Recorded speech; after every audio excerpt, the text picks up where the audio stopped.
ladies and gentlemen, my name's Tom, and today we're going to look at a concept about customer satisfaction and customer loyalty.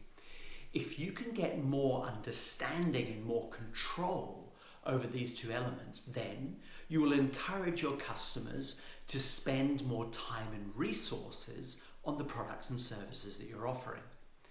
They'll also come back more often to use those particular products and services, and in ideal situations they'll become advocates and go out and tell their friends and colleagues all about what you're offering and encourage them to use your products and services as well.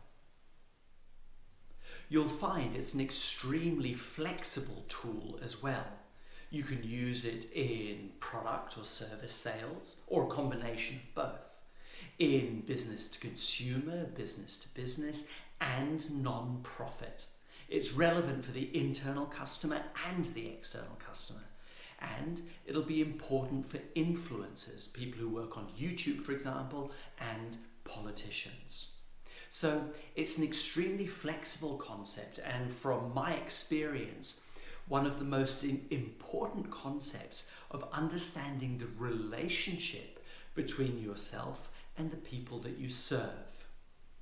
So let's step off now, first of all understanding the concept and then looking at the process of how to use this concept in the work environment. So the first thing you need to do to get more control over customer satisfaction and customer loyalty is to ask yourself an important question. What's the difference between customer satisfaction and customer loyalty? The difference between satisfaction and loyalty is the difference between feeling and action. Satisfied customers are happy.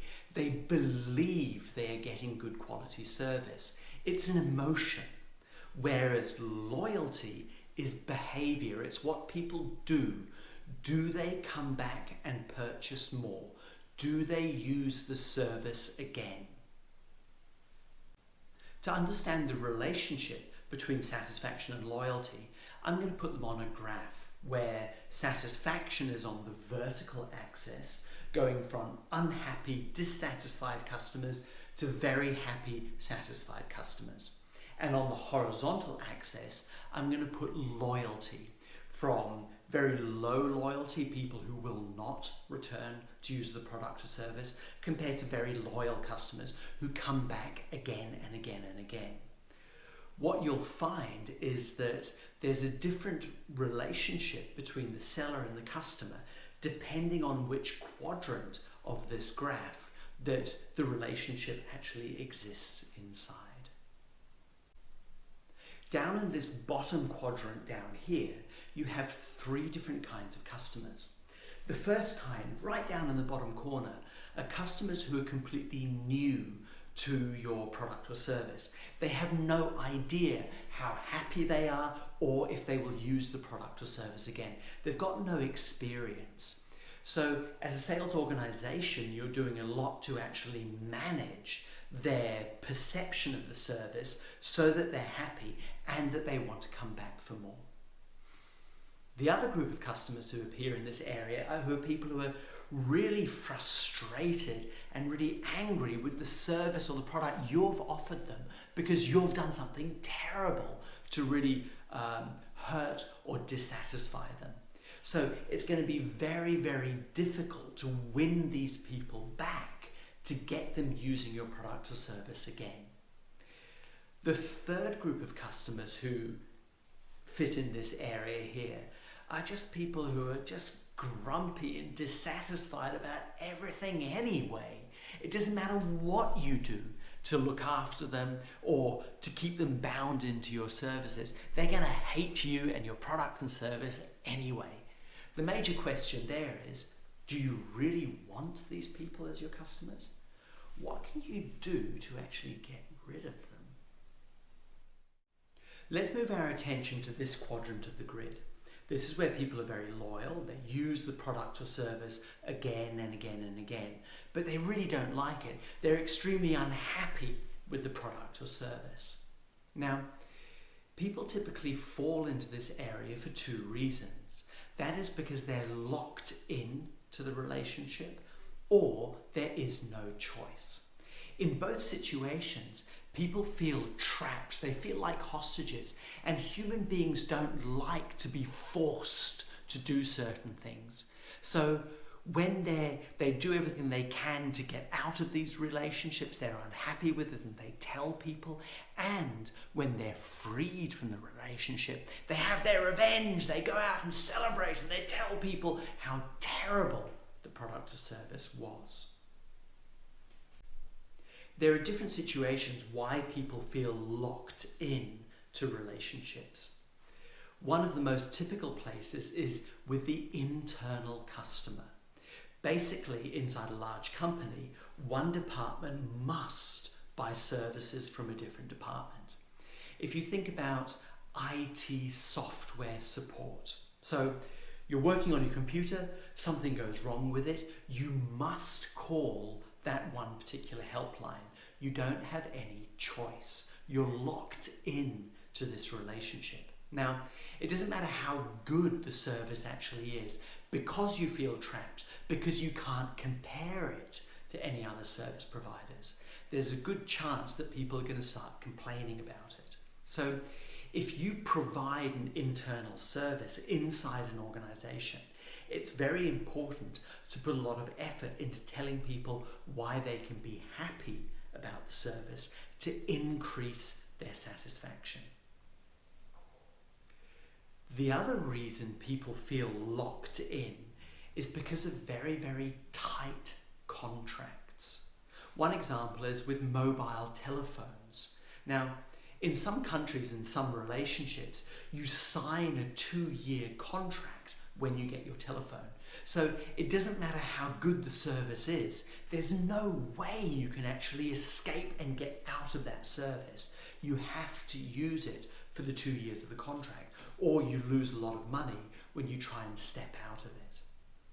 The consequence there is at the end of the 2 years, when finally you're freed from the contract, you revenge. You go out there and you tell everybody how terrible this organization really is.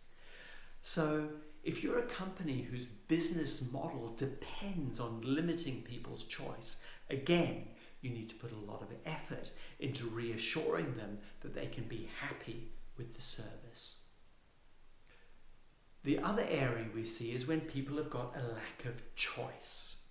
So if you think about notebook computers and operating systems, typically you've got the choice between Windows from Microsoft, the Apple iOS systems, and if you really love your software and like playing with it, Linux. This means that the majority of consumers get stuck with either Apple or Windows. Now, some people make an active choice to pay a little bit more and get the complete Apple service. But for those of you left over who don't want to go into the walled garden of Apple, suddenly you're stuck with Windows and there's nothing else you can choose from. So again, it doesn't matter how good Windows is about the quality of what it's offering. People are always complaining and griping about Windows because they feel trapped. If we look at this quadrant up here, we've got very, very high satisfaction. People are very happy with what they're getting, but they're not loyal. So the next time they come to purchase, they won't go back to the same brand or the same product again. The reason is that there's no differentiation. There's no difference between all the products and services you can buy up in this quadrant.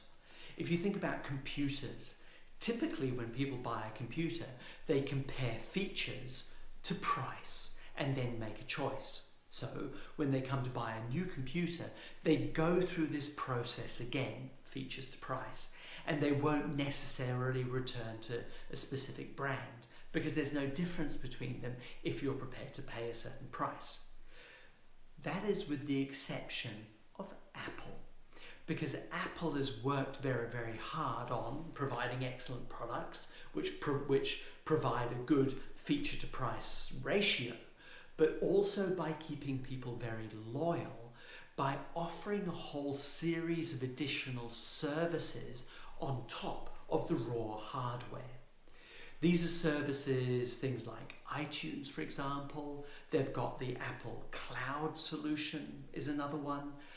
The way you buy apps over Apple, they provide a lot of quality and security guarantees. So all of these things add extra features which no other single manufacturer is competing against, and so move people into the area of loyalty. Because once you're in iTunes, it's difficult to get out of it. Once you've uploaded all your data and photographs to the Apple Cloud, it's very time consuming to step out of that cloud solution and transfer all your data to somewhere else. So what Apple has done is they provide an excellent product or service just like everybody else, but they've built loyalty by offering a lot of additional services which have got elements of quality, satisfaction, but elements also of lock-in, keeping people inside this relationship. Now, the majority of organizations aim to keep their customers in this quadrant. It's the ideal place to be. And of course, right up in this very, very top corner here, you've got your advocates, people who love your service so much, who come back again and again and again, that they actually sell for you. They'll go out and they'll tell their friends and colleagues just how wonderful you are. So we've used this grid to understand the relationship between satisfaction and loyalty. The next step is to apply this to reality. How do we use this concept? Well, there's a 3-step process. The first step is to work internally so you yourself and your organization understands the full scope of satisfaction and loyalty and which elements of the product and service you're offering affect the different quadrants of this relationship. The second step is to actually talk to your customers and do the same thing, except getting their point of view. You do this, first of all, to check reality, to check is your understanding the same as what they think? And secondly is to actually manage their expectations to ensure they're realistic. Once you've gathered their opinion, then you bring it back into your organization and plan and implement whatever changes you would like to make to improve that relationship. Now, obviously you go through this process many, many times on a regular basis because customer needs and customer expectations are always developing over time. And it's very important that you track and understand that development so that you can ensure your product or service actually moves with it. If you'd like to find out more about satisfaction and loyalty, then visit my website, b2b-training.com. There you'll find a written text which goes into even more detail than this video. It also describes the process. You'll find templates which you can use with your sales teams or customers. And there's even a PowerPoint file where you can add your own logos or whatever you like, depending on what your needs are. So, I hope you enjoyed this video. I hope you found it very, very valuable. And let's move on to look at the process.